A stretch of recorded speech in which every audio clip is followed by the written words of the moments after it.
കുറെ ദിവസങ്ങൾ കഴിഞ്ഞ് യേശു കഫർനാമിൽ തിരിച്ചെത്തിയപ്പോൾ അവൻ വീട്ടിലുണ്ടെന്ന വാർത്ത പ്രചരിച്ചു. വാതിൽക്കൽ പോലെ നിൽക്കാൻ സ്ഥലം തികയാത്ത വിധം നിരവധി ആളുകൾ അവിടെ കൂടി. അവൻ അവരോട് വചനം പ്രസംഗിച്ചു കൊണ്ടിരുന്നു.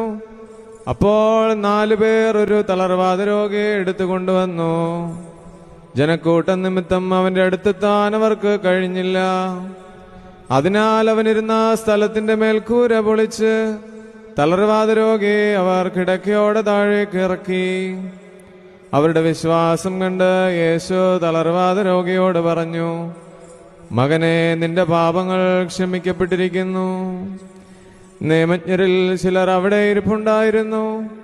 അവർ ചിന്തിച്ചു, എന്തുകൊണ്ടാണ് ഇവൻ ഇപ്രകാരം സംസാരിക്കുന്നത്? ഇവൻ ദൈവദൂഷണം പറയുന്നു. ദൈവത്തിനല്ലാതെ മറ്റാർക്കാണ് പാപം ക്ഷമിക്കാൻ സാധിക്കുക?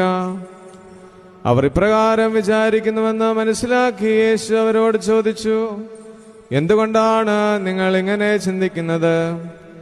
ഏതാണ് എളുപ്പം, തളർവാദ രോഗിയോട് നിന്റെ പാപങ്ങൾ ക്ഷമിക്കപ്പെട്ടിരിക്കുന്നു എന്ന് പറയുന്നതോ, എഴുന്നേറ്റ് നിന്റെ കിടക്കയും എടുത്ത് നടക്കുക എന്ന് പറയുന്നതോ?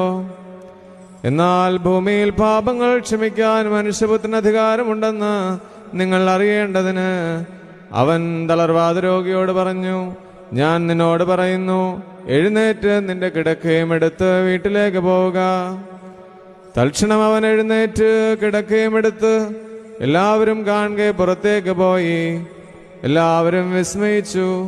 ഇതുപോലൊന്നും ഞങ്ങൾ ഒരിക്കലും കണ്ടിട്ടില്ല എന്ന് പറഞ്ഞ് അവർ ദൈവത്തെ മഹത്വപ്പെടുത്തി.